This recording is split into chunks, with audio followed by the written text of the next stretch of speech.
안녕하십니까. 2022년 6월 29일 수요일입니다. 코페스 동반자 채널에서 오늘은 태국, 말레이시아, 파키스탄, 중국산 함정 실태로 본 중국 해군 기만 전술, 이런 주제로 말씀을 드리기로 하겠습니다. 중국 해군 함정의 건조 기술이 낙후되어 있는 것은 이미 다 아시고 계실 겁니다. 해군 함정 건조 기술만 아니라 민간 선박들의 건조 기술도 형편없는 것은 다 주지의 사실입니다. 오늘 이야기의 핵심은 중국 기술이 낙후됐다, 이거를 이야기하려는 게 아닙니다. 중국이 낙후된 기술을 은폐하고 낙후된 기술로 건조한 함정들의 전투 능력을 과대 포장해서 서방 각국의 해군들과 어떻게 대적을 할 것인가 하는 중국 해군의 기만 전술에 대한 이야기가 오늘 이야기의 핵심입니다. 그리고 중국 해군의 함정 건조 기술을 논평하는 입장에서는 바로 태국과 말레이시아, 파키스탄에 수출했던 중국 해군 함정들의 사례를 직접 제시를 하면서 말씀을 드리려고 하는 것입니다. 태국 해군은 중국의 053급 호위함 형태의 수출형 버전 호위함을 6척을 모두 도입을 했었습니다. 얼마나 싼지 전투기기 세대값으로 호위함 6척을 도입을 한다, 이렇게 신이 났었습니다. 그런데 그걸 받아보고서는 낙담을 했고 중국은 성능 개량이나 수리를 할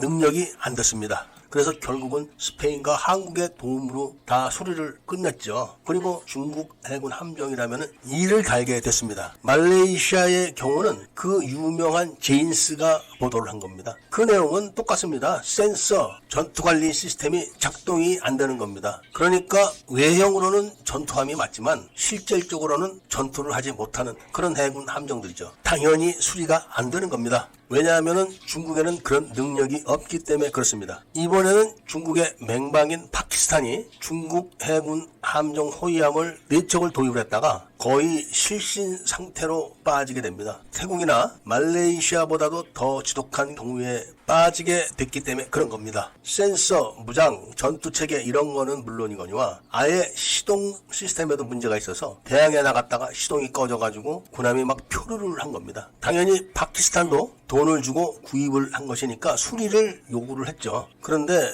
중국의 대응은 똑같습니다. 예비품도 없고 예비품도 똑같은 수준이라 교체를 해봐야 수리가 안 되는 거죠. 중국이 해외에 수출한 함정만 이럴까요? 중국 해군이 보유하고 있는 함정도 똑같은 겁니다. 여기에 대해서 많은 간첩들 또는 댓글 부대들이 그게 언제적 이야기인데 그러냐, 지금 중국 해군 함정들은 다르다, 이번에 건조한 003형 항공모함은 캐타펄트까지 있다, 그것도 전자식이다, 이렇게 둘러대고 있지만 모든 중국 해군 함정의 실태는 중국 해군의 기술력 수준, 중국 국가 자체의 기술력 해군 수준이 그렇기 때문에 똑같은 겁니다. 차라리 과거에는 중국이 마음 놓고 외국 기업들을 해킹을 할 수가 있었습니다. 그런데 미국 트럼프 대통령 시절에 백도어 설치가 들통나는 바람에 이제는 기술 도입을 할 데가 없습니다. 오직 한국에서만 그게 가능합니다. 그렇기 때문에 그게 언제적 이야기인데 그러냐, 이런 이야기는 성립이 되지가 않습니다. 그래서 중국 해군이 궁여지책으로 내놓은 대책이 뭐냐, 바로 해상민병대입니다. 중국 해상민병대 하면은 많은 분들이 중국의 어선들만 생각을 하는데 그게 아니라 중국의 대형 상선들이 다 포함이 되어 있습니다. 거기다가 러시아가